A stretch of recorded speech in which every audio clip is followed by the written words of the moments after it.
Hola, soy Santiago y el día de hoy hablaremos acerca del concepto de derivada y su interpretación geométrica.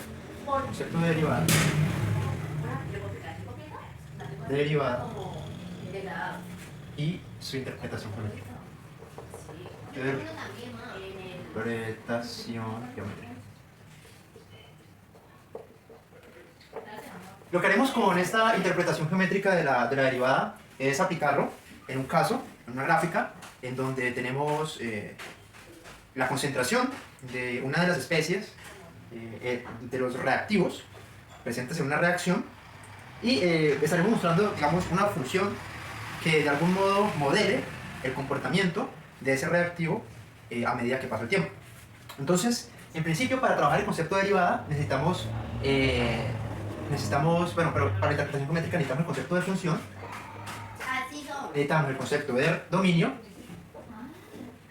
necesitamos el concepto de rango, necesitamos también saber evaluar una función, evaluar una función,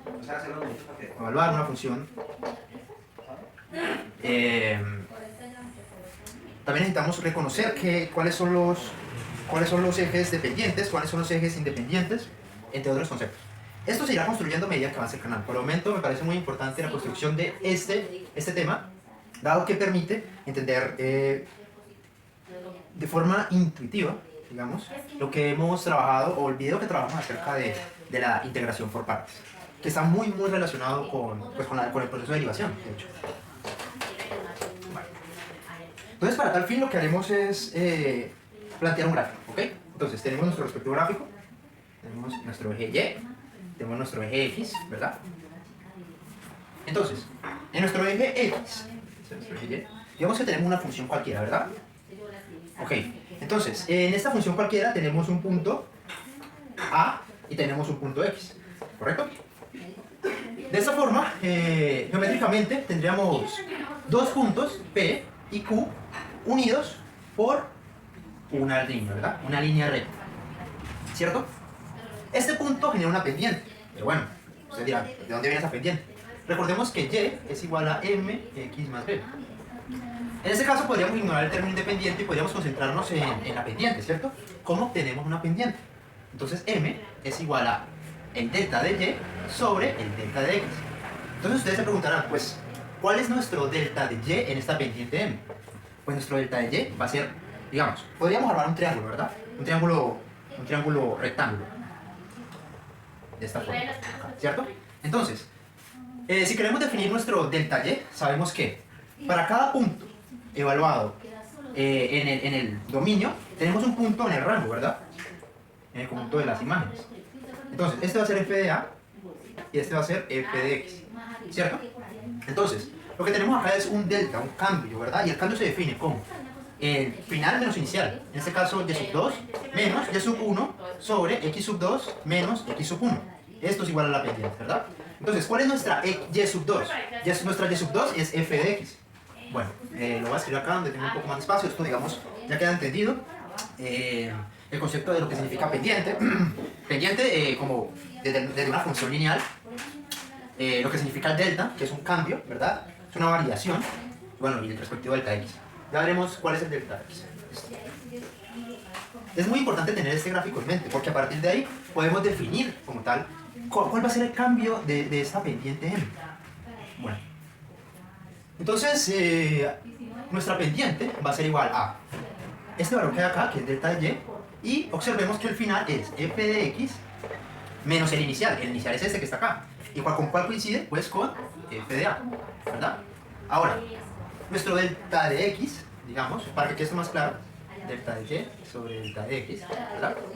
Nuestro delta de x va a ser el que corresponde, digamos, a la función que estamos evaluando, ¿cierto? Que va a ser x, ¿verdad? O sea, lo que hay de aquí a acá, esto va a ser x, y esto va a ser a, ¿cierto? Entonces, x menos a va a ser igual a delta de x. Entonces, esto es igual a x menos a. Ok. Entonces, de esta forma, ya tendríamos definido lo que es, digamos, una interpretación geométrica de esta pendiente. ¿Qué va a suceder con el punto Q a medida en que, digamos, hagamos más y más pequeño este triángulo? Voy a volver a hacer la representación de este gráfico. Un momento, no demoramos mucho. para mostrarles lo que significa geométricamente la reducción de ese triángulo, ¿verdad? Entonces, x, y. Entonces tenemos nuestra respectiva función, puede ser cualquiera. Tenemos nuestro respectivo punto P, nuestro respectivo punto Q, la línea recta que estábamos dibujando, pero que en este caso, digamos, se movió un poco, ¿cierto? Está teniendo una dirección. Ahora bien, este punto X que está acá es el que se está moviendo, ¿cierto? Se está acercando al punto P, Lo que hace que la pendiente entre este punto P y este punto Q, que se va acercando más a P, se acerque más y más a hacer una recta tangente. Y aquí viene un concepto muy importante, el cual añadió Newton, digamos, y pues hizo todo el desarrollo del cálculo diferencial, y es que en el infinito, cuando este delta, o sea, es decir, este delta x tiende a cero, ¿verdad? Esa reducción va a hacerlo mucho más pequeño, mucho más ínfimo, lo que hace que se acerque a hacer una recta tangente. ¿Sí? Entonces, lo importante acá a tener en cuenta es el gráfico, el hecho de que el punto Q va cambiando su pendiente, hasta el punto en donde llega, ¿verdad? Límite, en donde llega a ser un punto, donde llega a ser una recta tangente a esa curva. ¿Ok? Entonces, con esto podríamos emplear nuestro ejercicio, el que les mencionaba acerca de la velocidad de una reacción. Entonces, voy a ver acá, velocidad de una reacción, para que hagamos un ejemplo más puesto en contexto. Velocidad de una reacción. En este caso tenemos una reacción de calcio 2 más oxígeno, pues que viene también en forma molecular, que produce óxido de calcio. El óxido de calcio, que también es cal viva, es muy importante dentro del proceso dentro de muchos procesos industriales y también para la construcción, pues gran parte de este óxido está presente en el cemento. También el óxido de calcio está presente en las tizas y en los arrecifes corales. O sea que pero bueno, en los arrecifes corales no se produce con esta reacción, es distinto. La reacción que estamos trabajando tiene un catalizador que es calor, y el calor está a 900 Celsius o más, o sea, es bastante alta la temperatura, lo que permite que se haga la formación de este compuesto. Pues bien, tenemos el calcio, ¿verdad? Y tenemos el óxido de calcio. Vamos a plantear nuestro gráfico. Esto va a ser el tiempo y esto va a ser la concentración de calcio, ¿listo? Ahora bien, si nosotros queremos representar el reactivo, digamos, a medida que pasa el tiempo, este reactivo se va a ir, digamos, consumiendo en la medida en que se produce el producto, ¿verdad? Entonces, podríamos, de manera, digamos, bueno, no es una buena aproximación, pero es una aproximación. Podríamos decir que el calcio está decreciendo de esta forma, como si fuera una hiperbólica. Entonces, esta función f de x va a ser 1 sobre x, ¿ok? Listo. Entonces, lo que podríamos hacer acá es lo que estábamos trabajando hace un rato, plantear un punto x, ¿verdad? Y plantear nuestro punto a. En este caso, a va a ser igual a 1, ¿ok? Entonces, quedando esto ya claro, digamos, podríamos borrar un momento esto, organizarlo de una manera tal que pues, tenga espacio lo que vamos a hacer respecto a la pendiente P y Q.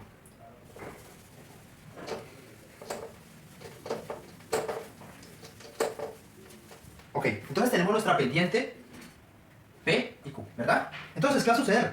Pues cuando están A, es el punto donde queremos llegar, ¿no? Este es nuestro punto P. Y este es nuestro punto, digamos, Q, ¿verdad? Listo, P y Q.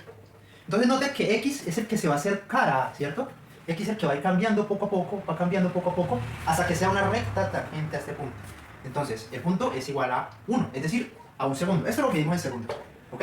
Y esto lo medimos por unidades de concentración, que son moles por litro. Claro está que puede cambiar, digamos, la unidad de concentración dependiendo de lo que queramos, pues en este caso, de lo que queramos monitorear, ¿ok? Esto es un segundo. Bien, entonces la definición de la pendiente PQ va a ser igual a f de x menos f de a sobre x menos a, ¿verdad? F de x, ¿qué es? F de x es 1 sobre x, menos f de a. F de a va a ser la función 1 sobre x, ¿verdad? Pero evaluada en a, que es 1. Esto es igual a 1 sobre 1, que es 1, ¿verdad? Así que f de a es 1 sobre x. X va a quedar, digamos, como la variable, menos a, que va a ser igual a 1. Note que donde nos queremos aproximar es a x igual a un segundo, ¿verdad? Así que nos falta algo muy importante. Y esta es la clave para resolver estos ejercicios. Y es el límite cuando x tiende a 1, ¿verdad? Entonces, eso quiere decir que x se va acercando cada vez más, de manera infinitesimal. Dado que esta recta dado que tiempo pertenece a los reales, y por el axioma de completitud sabemos que hay infinitos números, sean racionales, sean irracionales, entre x y a, así que va a hacerlo de forma infinitesimal, hasta llegar a 1, ¿verdad? De esta forma, pues nosotros podemos operar, digamos, de manera algebraica. Entonces esto va a ser x, esto va a ser, pues, 1 por 1 menos x, sobre x menos 1, ¿verdad? Lo que podemos hacer acá es pasar a multiplicar o sea que esto nos quedaría 1 menos x sobre x por x menos 1. Y para no tener, digamos, que evaluarlo de una vez, y además, pues fíjense lo que sucede si de una vez evaluamos como un polinomio, dado que pues por ser este límite podríamos evaluarlo. Cuando x tiende a 1, esto se indetermina, ¿verdad? Y esto va a ser 0. Entonces lo que podríamos hacer acá es sacar un signo negativo. Esto nos da 1 menos x sobre menos x menos 1. Pero al sacar el signo negativo, lo que obtendríamos es que 1 va a hacerse positivo, ¿verdad? Porque menos por más, pues menos 1. Menos x va a ser positivo, ¿verdad? Porque menos por menos va a ser más. De esta forma, obtenemos que, bueno, ahora un poco, el hecho es que esto y esto se pueden simplificar, ¿verdad? Y esto va a ser igual a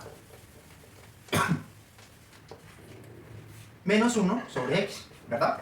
Y bueno, y esto ya es muy simple porque pues, resulta ser un polinomio.